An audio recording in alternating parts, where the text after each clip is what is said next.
All right, let me start off this video by saying I am not a Hebrew scholar.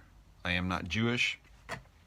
I am not an expert at all in what I'm about to tell you, but this stuff is stuff that I've found very, very, very interesting, and it has to do with the Hebrew letters and their pictures.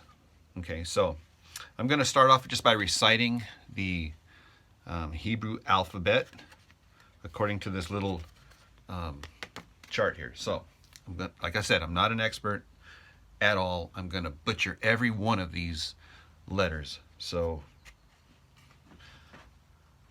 Aleph, Tav, Gimel, Daled, He, Vav, Zayin, Chet, Tet, Yud, Kaf, Lamed, Mem, Nun, Samek, Ayin, Pe, Sareh, Kuf, Resh, Shin, Tav. Those are supposedly the letters, if you want to call them letters, of the Hebrew letter. However, here's some interesting things, is that these are also numbers. Each one of these has a numerical value, and I don't have my notes with me, but I know that it's also a numbering system. So not only are they letters, but they're also numbers. So already you have two meanings that can be attributed to, and they're symbols. Okay, so not only are they letters and numbers, but yet they're also symbols. For example, again, like I said, I'm not the expert on this, and I'm probably not going to say it right because there's no way I can say it right, but this is just the basics here. So the very first symbol, the Aleph, is a symbol of an ox, and it also contains the idea of first, and it also contains the idea of strong. So it's like Aleph, the first letter of the Hebrew I want to say alphabet, alphabet, represents an ox, strength, and first. And it's got this ancient little symbol here. I'll put it up here. So it's like, it even looks like our letter A, kind of, sort of, you know. Every one of these letters has these dualities and pluralities of meaning that could be associated with the letter. So like the letters are words, and there's no misspelling because it's just symbols, and so you can't misspell a symbol, right?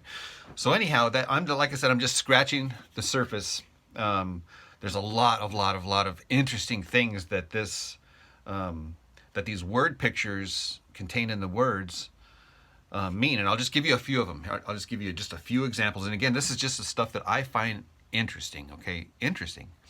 So if you take the name of the Lord in the Old Testament, which is Yahweh, Jehovah, Yah, just, you know, there's nobody really knows because they didn't say it or write it down. They would avoid saying or writing the name of the Lord, so that the pronunciation is kind of a mystery and a debate.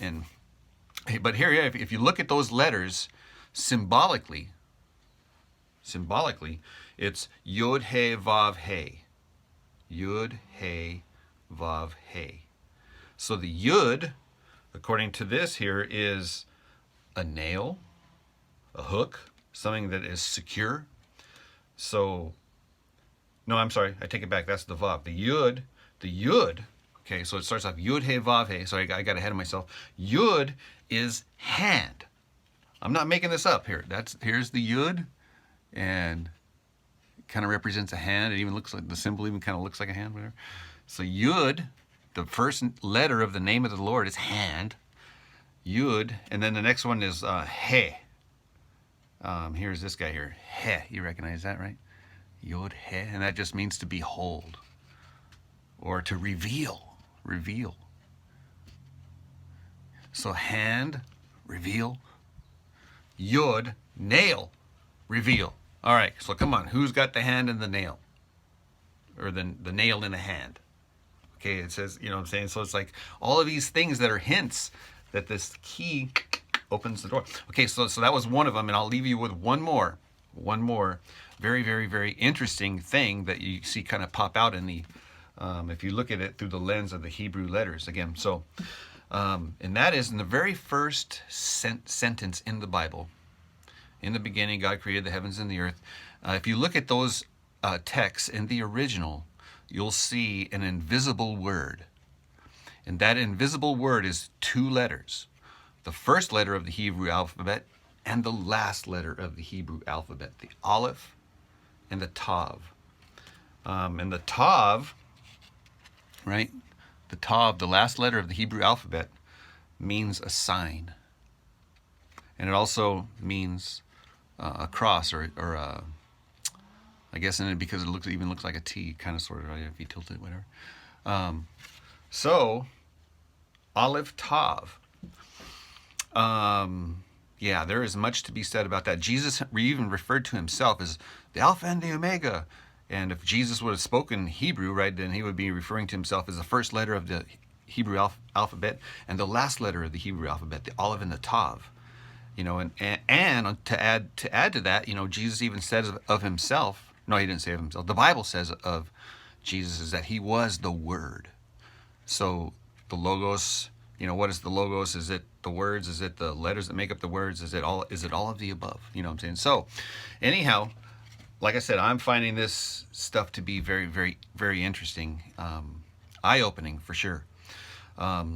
Old Testament in light of New Testament, in light of the Hebrew letters. And so anyhow, so I'm trying to memorize these and get familiar with their pronunciations and their meanings, and then not reread the Bible, but as I'm studying the Bible, I'll be able to compare